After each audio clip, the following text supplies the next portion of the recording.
What's up, everybody, and welcome back to another episode of NYC Moto Journey.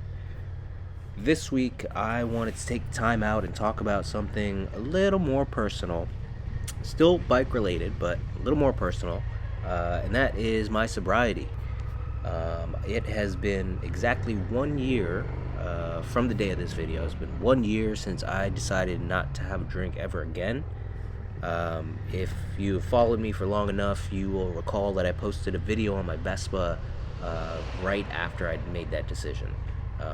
And I talked about, a little bit about my relationship with alcohol and, why I was deciding to stop.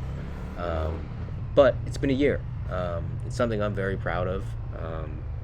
So I wanted to check in, A, and B, I want to talk a little bit about some of the things that I discovered in my first year and things I learned about myself, kind of the approach that I took, and then talk about how motorcycling kind of helped me get to where I'm at right now. So, a couple things. But first, I'll give you a brief rundown of my relationship with alcohol again, just for those of you who did not see the video. I have drank since I was about 13, early teens. I grew up in the city, so alcohol is just kind of an inherent part of life. It's just part of what you do. It's around every corner and at every party you go to. And at 13, I was, meeting up with friends. We were drinking after school, drinking on the weekends, just getting throw up drunk. Typical binge drinking, first couple years of experience type of thing. But it just didn't stop for me, throughout college, same thing. A few years after school, few years after college, same thing. And then since I work in restaurants, I became a sommelier, and that became my profession, was selling and drinking wine on the floor. That life quickly devolves into, kind of wine lunches, wine tastings, portfolio tastings, vertical tastings. And then you taste wine on the floor as you sell it, and then inevitably you make some friends here or there. They ask you to have a glass of wine with them during service. Once service is done, you drink more, and then you go out with friends and you get more drunk. So it's just kind of this never-ending cycle of drinking. And you know what? Time passes real quick, and all of a sudden you wake up and you're in your early 30s. It's 10 years later, and you're still just drinking from sun up to sundown. And all of a sudden, not drinking becomes very difficult because it is part of your life. So that is where I was at about a year and a bit ago, just in this perpetual cycle of drinking from sun up to sundown.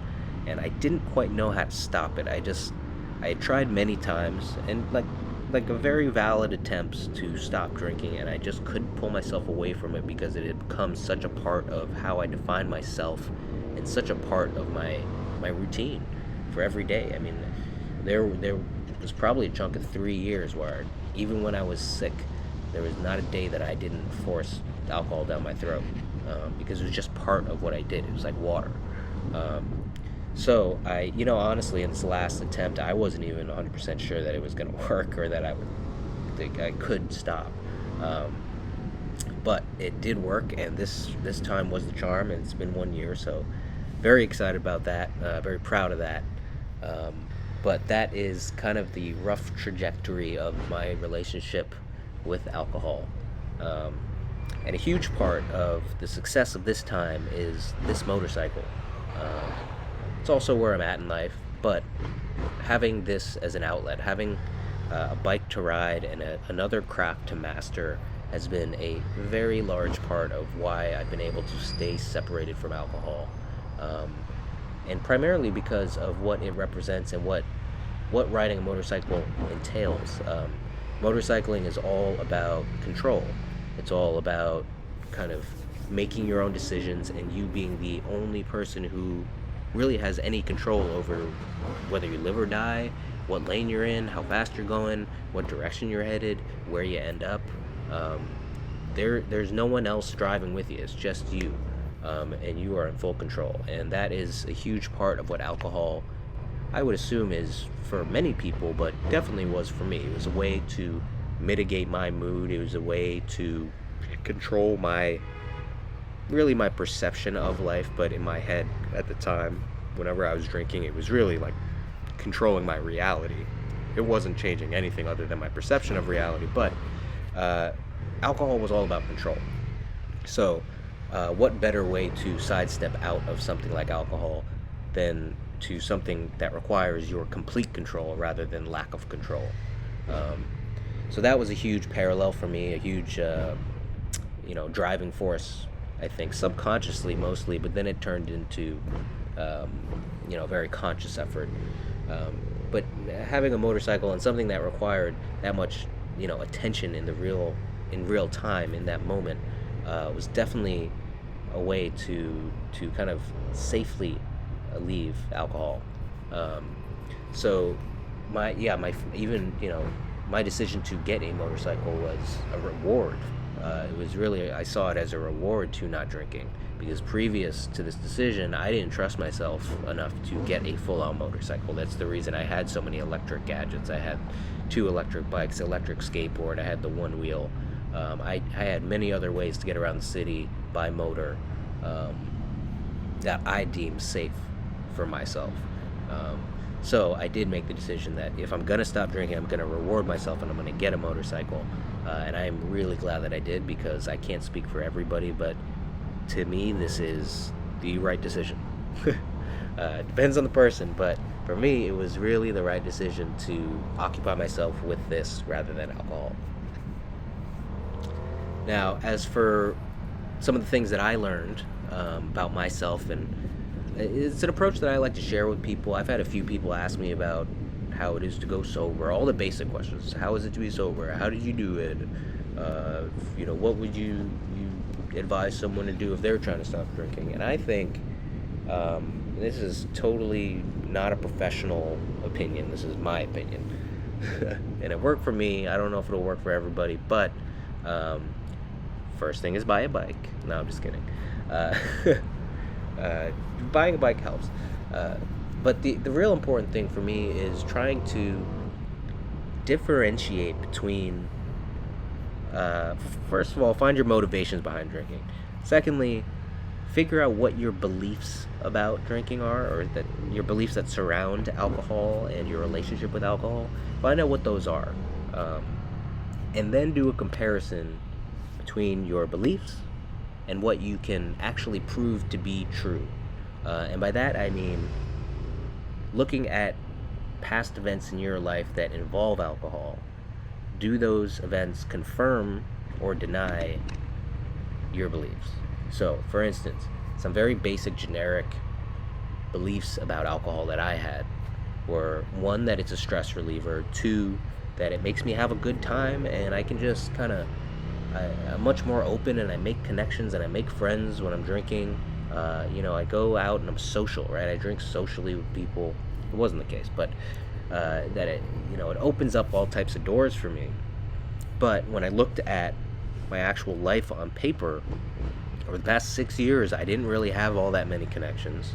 I definitely was not relaxed. I was stressed all the time. And I really wasn't a social drinker. I wasn't drinking socially. I was drinking mostly by myself at home. In fact, I was missing out on social events to drink. So both of those beliefs that I had were statistically, or whatever you want to call it, analytically proven wrong. So the question then was, did I want to continue to live my life in a way that was really based off of something that was completely wrong?